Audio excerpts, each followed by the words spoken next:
Welcome to Automotive Slangs Explained, a weekly feature where we'll be shedding some light on automotive terms that people love to throw around without always knowing what, in fact, they actually mean. Now consider this a crash course designed to turn automotive jargon into automotive enlightenment.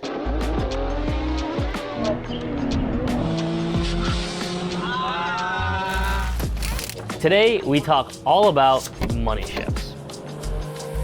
You're spectating turn one at your favorite racetrack, and as you see the pack of cars headed down the front straight, in preparation for that first turn, you hear a series of rhythmic downshifts from all but one car. Instead, that car shrieks. It slows down as quickly as the revs climb. What you just witnessed is not a part defect. It's not a manufacturing issue. It's not dirty racing. What you just witnessed was a money shift. Now, what is a money shift? Well, it can be summed up pretty simply. It's a shift gone wrong. Horribly wrong. Wrong enough that you'll likely be coughing up big bucks in order to get your ride back to working order. And that's honestly where the term originates from. Even though money shift sounds like it could be the gear change that means all the difference between a new record run and just another lap of the track, it actually refers to the expensive consequences of butchering a shift bad enough that it damages your engine's internals. To understand how and why a bad shift can ruin your engine, we first need to understand a few basic terms. First, gear ratio. In simple terms, the ratio between two different gears is calculated by the number of teeth on each gear. If gear A, which has 50 teeth, is driving gear B, which has 25 teeth, you have a gear ratio of 2:1. To highly simplify how this works in a car, gear A is on the output shaft from the engine, while gear B can be any of the drive gears on the transmission. Next up is RPM, or revolutions per minute. It's used to measure how fast the engine's crankshaft is turning. If the engine is said to be turning at 5,000 RPMs, that means the crankshaft is spinning at a rate of 5,000 revolutions per minute. Now last, we need to talk about power band, and that is the sweet spot where an engine is making power most efficiently. Note that this doesn't necessarily mean peak power, but rather the RPM range where the engine is creating power most effectively. Got all that? Excellent, because these concepts are at the heart of why money shifts strike fear into every single car owner. Now let's go back to the transmission, that great arbiter balancing road speed and engine speed. Now through the use of different gear ratios, transmissions enable an engine to operate within its power band, whether you're tootling around town or barreling full bore down the interstate. Here's the kicker about transmissions. The same ratio that makes first gear such a great choice for parking lot speeds would suddenly grenade your engine if you engaged it at 50 miles per hour. But why? Because the gear ratio would effectively force the engine to spin at an unfathomable RPM in an attempt to keep up with the road speed. And that's actually exactly what happens when someone money shifts. Choose a lower gear than intended, say second instead of fourth, and depending on your speed, the gear ratio of that particular cog can force the engine to blow past its red line. Now what happens when you exceed that little red no-go zone on your tach? The gods of combustion demand sacrifice. And usually, it's your valves or bearings that must atone for your mistake. Now, what exactly happens to your engine when you money shift? There's a number of consequences your car may suffer if you money shift, but the first thing you'll notice is a horrific, sinking feeling that you've made a very, very unfortunate mistake. All those funny videos where you can visibly see someone die a little inside. You can actually pinpoint the second when his heart rips in half. And now. That'll be you.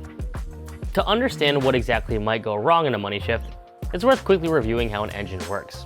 Essentially, your engine is a giant vacuum pump. The cylinders use the principle of vacuum to suck in an air-fuel mixture through the valves, which is then detonated after being compressed by the piston in its upward stroke. The force of this combustion pushes the piston into its downward power stroke. The leftover gases are sent out the exhaust valve on the next upward exhaust stroke. Now finally, as the piston moves downward once more, the intake valves open and the vacuum generated in the cylinder pulls in the next squirt of air and fuel to begin the four-stroke combustion cycle anew. How fast this process takes is tied directly to the engine speed. The faster the engine is spinning, the faster the four-stroke cycle is happening. And while engines are miraculous feats of engineering, they aren't infallible. Once you surpass a certain engine speed, all the shiny little rotational bits of metal that allow an engine to suck, squeeze, bang, and blow will begin to fail. A properly executed money shift,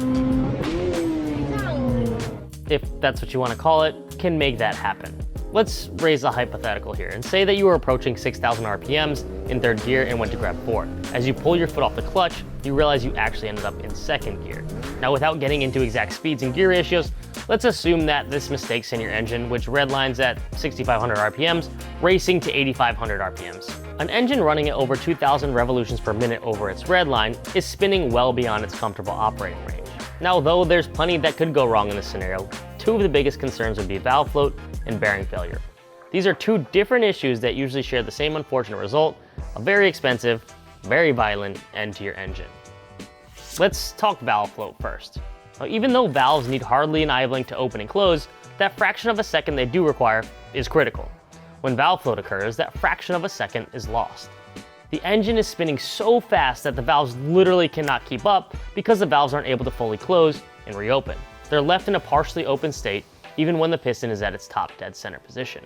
In a non-interference engine, where the design ensures that the travel of the pistons and valves won't overlap in any scenario, the results of valve float likely won't leave your engine dead. But on an interference engine, where the paths of your pistons and valves can overlap, you're looking at a major heartache. Think bent valves and damaged pistons. Expensive internal damage that will require major surgery. Don't be surprised when you realize the damage from this has you shopping for a new engine. Now, we also mentioned bearing failure. The connecting rods that enable a piston to travel up and down in the cylinder aren't bolted directly to the crankshaft. They instead rotate around bearings, which ride along a thin film of oil and enable the pistons and crankshaft to work independently, yet together. Just kind of like you and your coworkers, without all the drama. Over-revving an engine from a money shift can lead to bearing failure, which is when things go south in a hurry. When a bearing gives up the ghost, it seizes and begins to spin with the crankshaft, taking the connecting rod and piston along with it. This is known as a spun bearing. It has the potential to destroy your engine in short order. So, what about the transmission itself? Luckily, it's pretty hardy. You're more likely to suffer bearing or valve failure before you tear up your manual gearbox. Your clutch, on the other hand, may not be a fan of slamming against the flywheel when the engine shoots past 8,000 RPMs. Still, the real damage, the expensive stuff that gives the money shift its name, occurs in the engine. To be clear, not every bad shift is a money shift. In fact, if you're obeying the laws when you're driving on public roads, and our lawyers want us to remind you that it's exactly what you should be doing at all times, catching the wrong gear should cause nothing more than a bit of embarrassment. Now, generally speaking, money shifting while putzing around town is highly unlikely. The synchros in most stock gearboxes turn recalcitrant when you try to engage first or second gear at anything faster than school zone speeds. Now, if you're not the type of person to dump the clutch from every red light and stop sign, you're probably not going to money shift on your commute, even if you do miss shift every now and then. On a track, that's a bit of a different matter. Stakes are higher, speeds are faster, your car is likely being driven at its limits or close to it, and if you're not careful, a money shift is entirely possible. The last thing anyone wants to do is money shift, yet it can happen to the best of us. For proof, just search money shift on YouTube.